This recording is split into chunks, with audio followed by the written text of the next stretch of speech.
Vindhya please నువ్వు ఇలా మాట్లాడుకో. ముందుక్కడి నుంచి వెళ్ళు. ఏమండి, మీరు మాట్లాడకుండా సైలెంట్గా ఉండండి.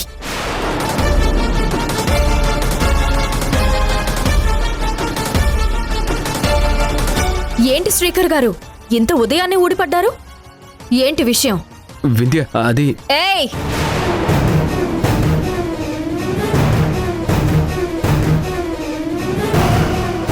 వింధ్య కాదు, కాల్ మీ వింధ్య గారు.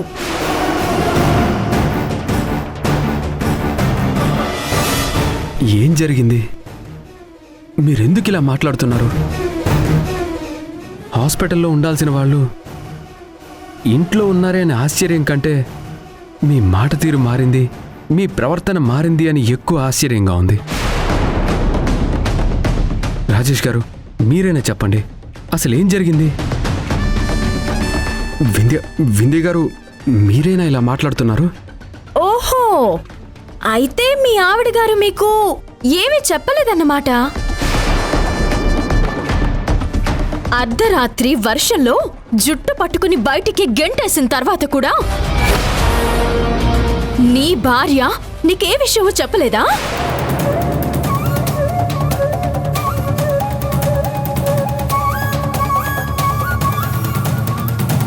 ఇంతకీ నువ్వెందుకోసం వచ్చావో చెప్పలేదు?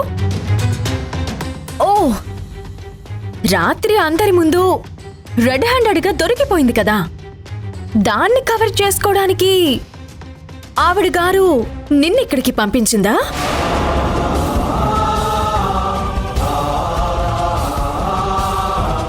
లేదంటే డబ్బు కాసపడి మళ్ళీ రాయబారానికి పంపించిందా? తినడానికి లేకపోతే కష్టపడి సంపాదించుకోవాలి, లేదా అడుక్కుని తినాలి.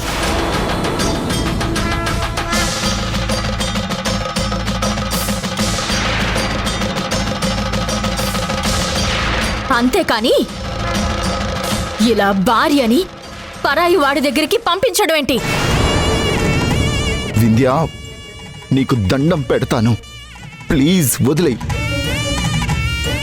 శ్రీకర్ గారు అమాయకులు, ఆయన్ని నువ్వలా బాధ పెట్టొద్దు. అబ్బబ్బబ్బబ్బబ్బా, మీరు సంధ్య బాధపడ్డా తట్టుకోలేరు, శ్రీకర్ బాధపడ్డా తట్టుకోలేరు. ఆ కుటుంబం మీద మీకు ఏం కమిట్మెంట్ ఉందండి?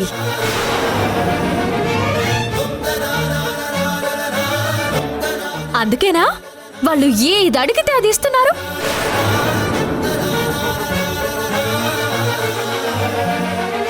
హాస్పిటల్లో బిల్లు కడతారు, దొంగచాటుగా చీరలు కొని సేటు ద్వారా సహాయం చేస్తారు.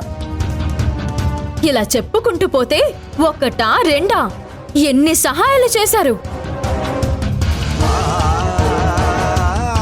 ఇన్నాళ్ళు వాళ్ళకి తిండి బట్టలు అన్నీ సమకూర్చింది మీరే కదా. మీ అమాయకత్వాన్ని అడ్డు పెట్టుకుని ఈయనగారు సంధ్య ఇద్దరూ కలిసి మిమ్మల్ని నిండుగా ముంచి లాగాల్సిందంతా లాగేస్తున్నారు.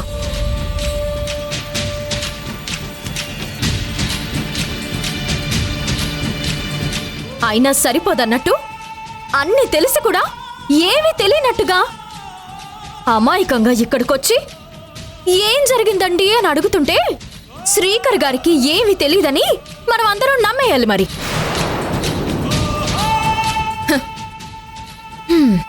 చాలు చాలండి, మీ యాక్టింగ్లన్నీ మాకు అర్థమైపోతున్నాయి. మీరు ఎంత డబ్బు మనుషులో మాకు పూర్తిగా తెలిసింది. బయలుదేరు బయలుదేరు.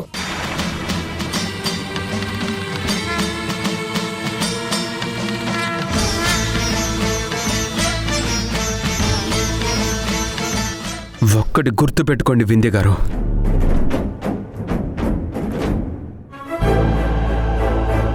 ఇన్నాళ్ళు మీరు నా సంధ్య స్నేహితురాలు కాబట్టి మీకింత గౌరవం ఇచ్చాను.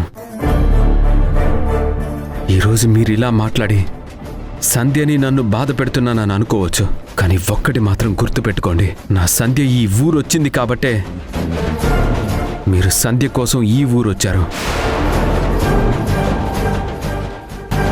నా సంధ్యకి మీ అంత ఆస్తులు అంతస్తులు లేకపోవచ్చు, కానీ మీకంటే గొప్ప వ్యక్తిత్వం ఉంది. ఇటు ఉదయించే సూర్యుడు అటు ఉదయించినా సరే నా సంధ్య ఏ తప్పు చెయ్యదు.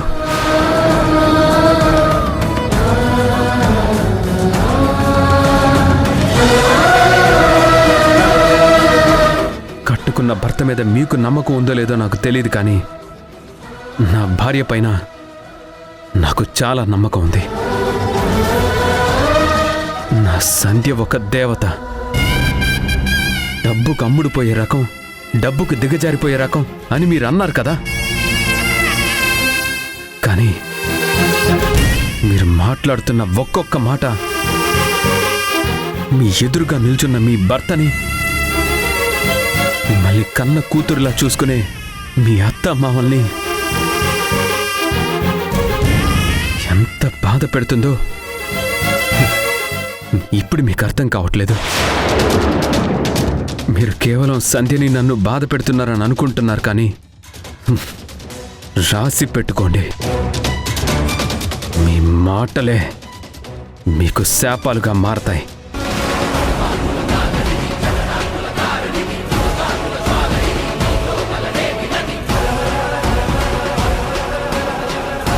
నా సంధ్యపై వేసిన ప్రతి నింద తిరిగి మీకే తగులుతుంది.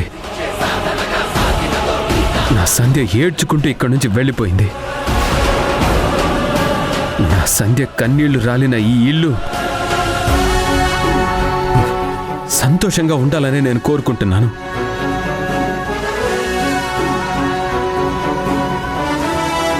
కానీ నా సంధ్య జోలికొచ్చి మీరు తప్పు చేశారు. మీకు నా సంధ్య అవసరం లేనప్పుడు మాకు మీ అవసరం లేదు.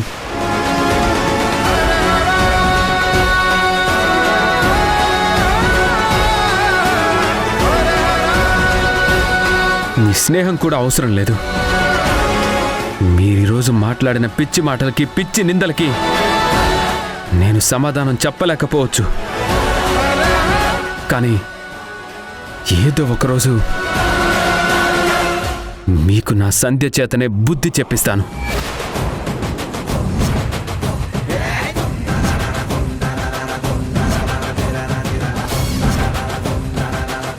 నా సంధ్య చేతనే మీ కళ్ళు తెరిపిస్తాను.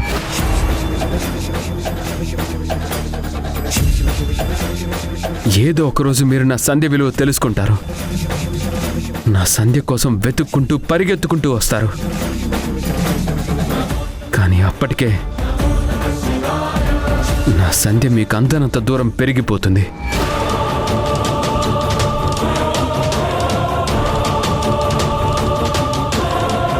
ఈ దూరం ఇక తగ్గదు. నా సంధ్య ఎప్పటికీ మీ దగ్గరికి రాదు.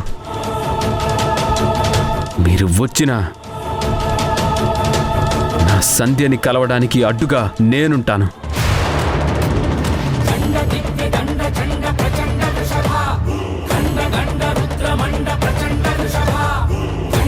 ఈరోజు మీరు మాట్లాడిన ప్రతి మాట గుర్తుపెట్టుకుంటాను. మిమ్మల్ని సంధ్య క్షమించినా నేను క్షమించను వింధ్య గారు, అది గుర్తుపెట్టుకోండి.